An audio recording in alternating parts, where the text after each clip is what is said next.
Russia marked Orthodox Easter in Ukraine with a barrage of missiles, with the church among the targets on Easter Sunday. Villagers searched the rubble near the city of Zaporizhia, where their church suffered massive damage.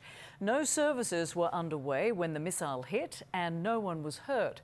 But the head of the local military was incensed, saying nothing is sacred. And there was no lull in the ferocious fighting in and around Bakhmut.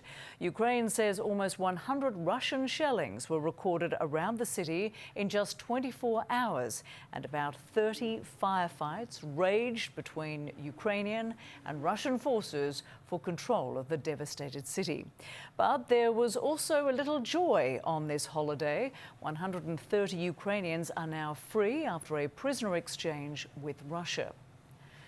Russian President Vladimir Putin met with Chinese Defense Minister Li Shangfu in Moscow on Sunday, just weeks after Chinese leader Xi Jinping also visited the country. Mr. Putin told Li that President Xi's visit was, quote, very productive, and he praised their country's bilateral cooperation in multiple areas, including the military. There is a very good development of relations between our countries in all areas, in the economic, social, cultural, and educational sectors. But we are also working actively through the military departments. And this was Li's first foreign trip since becoming defense minister. He emphasized the, quote, special character and strategic importance of the Moscow-Beijing relationship. And CNN's Claire Sebastian is following all these developments for us. She joins us live from London. Good morning to you, Claire. So President Putin met with China's defense minister. What came out of that meeting?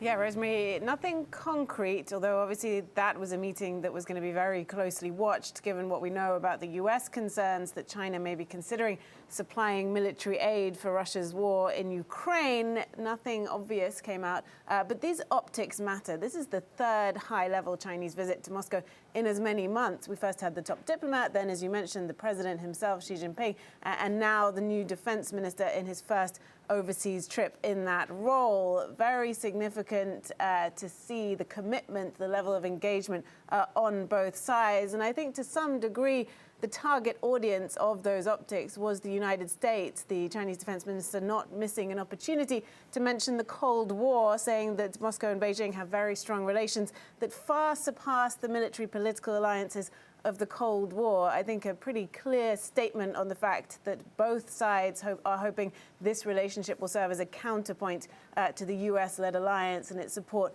for Ukraine, even though, of course, publicly Beijing has not officially expressed support for Russia's war. It continues to foster that relationship. So, as I say, no concrete steps emerging from this meeting, but very significant optics as we watch how this relationship unfolds.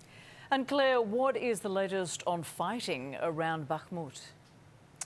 So, an exceptionally violent, bloody weekend, Rosemary, according to the Ukrainian side. The spokesperson for the eastern grouping of the Ukrainian armed forces said that there was an unprecedented, in recent decades, level of fighting over the weekend, and that has continued into Monday morning. The Ukrainian General Staff saying that Russia is attacking Bakhmut suburbs, including locations on the supply route that Ukraine uses to get, food and medicine, ammunition in, and of course wounded soldiers out. They have said in recent days that those supply routes remain open, but clearly they are coming under attack. Now, also over the weekend, the Russian Ministry of Defense reported that Wagner had captured 2 districts to the north and south of Bakhmut. We have not been able to independently verify that, but I think that shows, 8.5 months into this battle, just how incremental it still is. 2 districts in a town that had a pre-war population of only 70,000, Rosemary. All right, thanks to Claire Sebastian joining us live from London.